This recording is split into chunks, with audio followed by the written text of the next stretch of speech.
Hello, and welcome to another episode of Meanbrews. Today we're covering Belgian Dubbel. Let's get right into the data.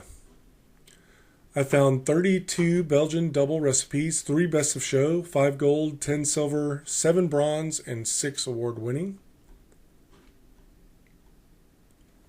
The BJCP style is 26B, a deep reddish copper, moderately strong, malty, complex Trappist ale with rich malty flavors, dark or dried fruit esters, and a light alcohol blended together in a malty presentation that finishes fairly dry. When I looked at these 32 recipes, there was a tremendous amount of evolution of the style. I have recipes dating back to 1990, so lots of history on this one. Also a pretty broad interpretation of what this style should be. Looking at the original gravity, the range was anywhere between 1.060 and 1.082 with a mean of 1.071. My recipe will be right on the mean. Final gravity, I've had a lot of people request looking at the final gravity, so I captured data for that.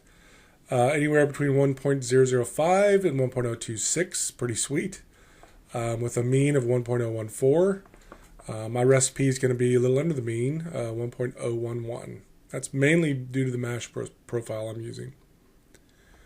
IBUs, we had anywhere between 15 and 44, erring on the high side, almost half the recipes above the max for the range.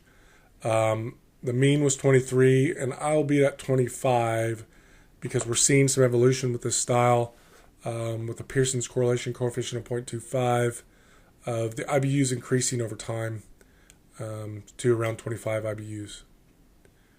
Color, on the high side, BJCP range is pretty low actually. Anywhere between 13 and 32 was the range. The average was 19 outside of the BJCP scale, 37 EBC. My recipe ends up, I think, at 25 SRM.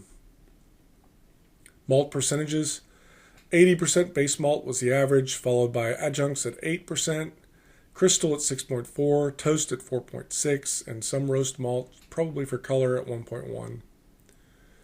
The distribution of malts used, focusing in on the base malts, anywhere between 58 and 85% of the grist was base malt. My recipe will be right at 77% of the grist. Zooming in on the specialty malts, this is only if they use that grain. We see adjuncts as the next most prominent. We have about 90%, 95% of the recipes use an adjunct at a sweet spot of around 8% of the grist. 85% of the recipes used a crystal malt at around 6 to 7% of the grist. A little above half used a toast malt at about 8% of the grist. There's one that used a biscuit malt at about 40% of the grist. Not even on this scale. In roast malts, we had about 40% of the recipes used a roast malt at about 3% of the grist. I'll be right on the mean for those 3. And I'm not going to use a roast malt because we're seeing the use of roast malts just decrease over time to nothing. So I've not included roasted malts in my recipe. For the base malts, there are only 3 base malts used, a Pilsner/Pale malt used in 100% of the recipes, anywhere between 5 and 90% of the grist. The average was 68%, and I'm sorry, that should be 100% of the recipes use that. The next most prominent was Munich. 53% of the recipes used a Munich malt at an average of 21% of the grist, and then a couple recipes used the wheat malt. I'll be just off the mean on using Belgian Pilsner, and a little bit less than the mean, around 10% on Munich. We are seeing a decrease in time over the use of Munich malt for this style. For the crystal malts, we had 5 different crystal malts used. The most prominent was a medium crystal or a Care Munich malt. 63% of the recipes used a medium crystal or Care Munich at an average of about 5.5% of the grist. The next most common was a Special B. 59% of the recipes used a Special B at an average of 3.5% of the grist. Also had a light crystal, Carapils, and only one recipe used a dark crystal. Kind of surprising there. I'll be using Special B at about about the mean, 3.5%, and a little bit less than the mean on a Care Munich 3 malt that I'll be using.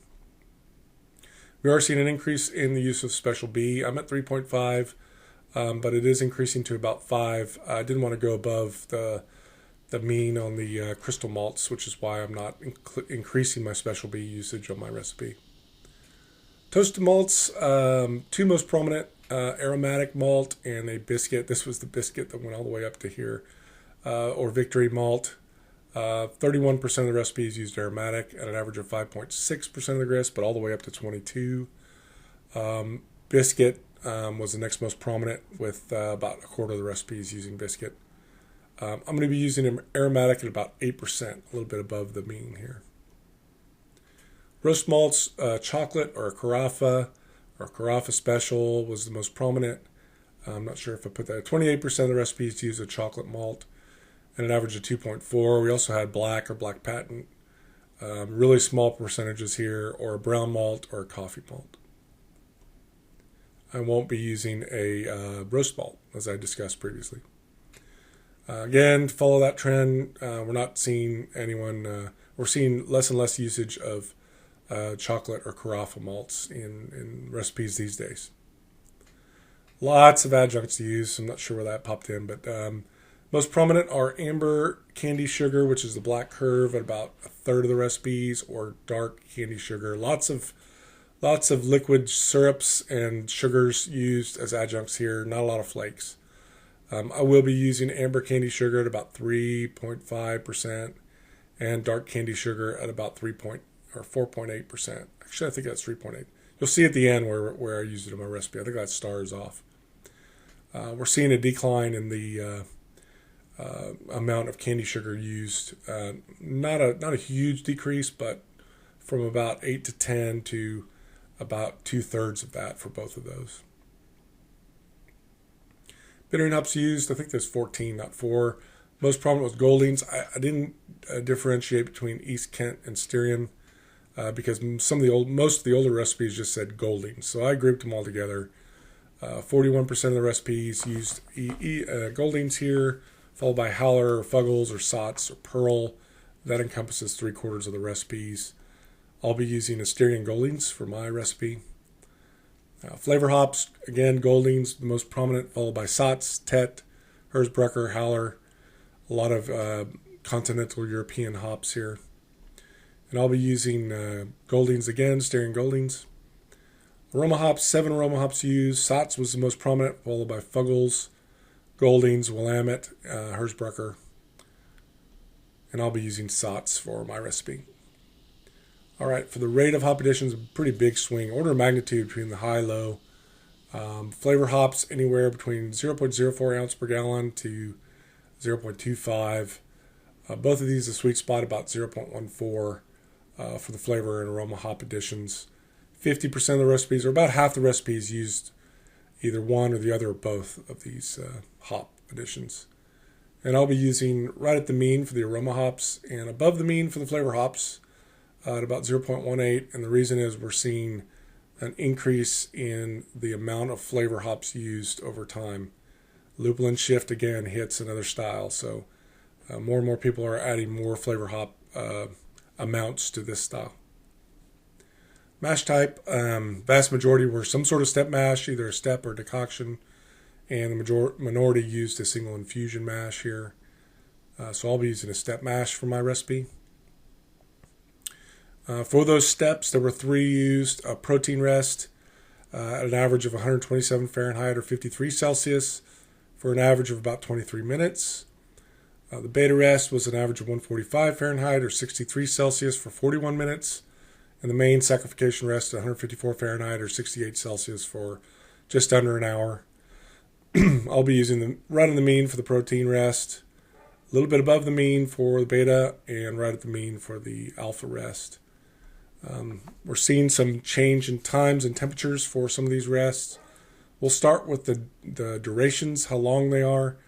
Protein duration is dropping to around 15 minutes because it makes sense with more modified malts. People are holding a lesser time for that protein rest. But the beta temperature and the beta rest duration are both increasing to around 50 minutes for the duration, and around 147. Remember, it was 145 was the average. 147 for the beta rest temperature. Boil duration anywhere between 60 and 120 minutes. 78 minutes was the mean, and I will be right at 90 minutes. There were 9 yeasts used. The vast majority were either Chimay or West Malt, followed by some other Belgian strains here. I'll be using West Malt, and the reason is we're just seeing a huge drop-off of the Chimay strain versus the West Malt strain. Only one point here recently, past 2003, where I've seen in my data the Chimay strain win. And this is ironically one of my recipes. So this was a previous version of Meanbrews that didn't take into account this later data. So definitely the West Malt strain, which is the orange curve here, is the one to use for this style in today's world if you want to win medals.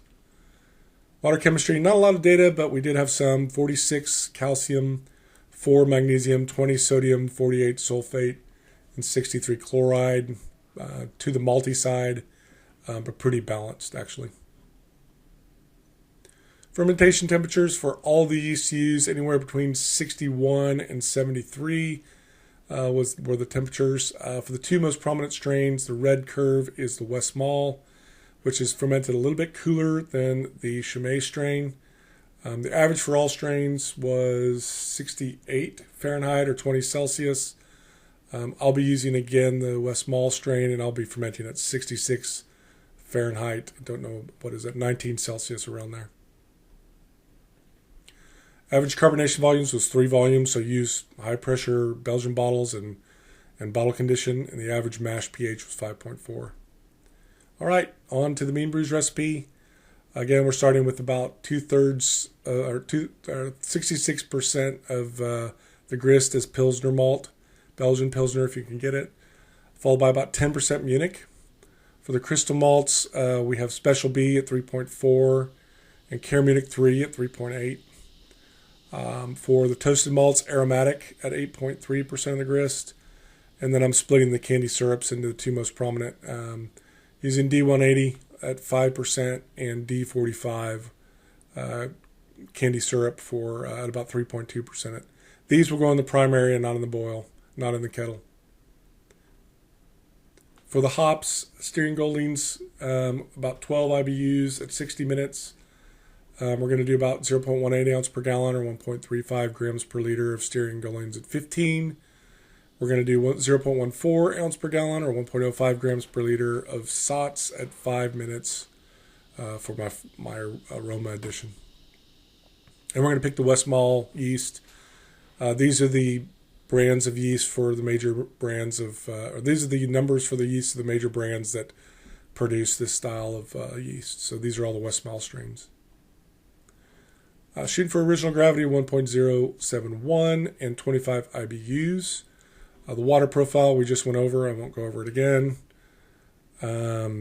Mash pH of 5.42, so use your favorite mash acid to get to that pH. You will need it.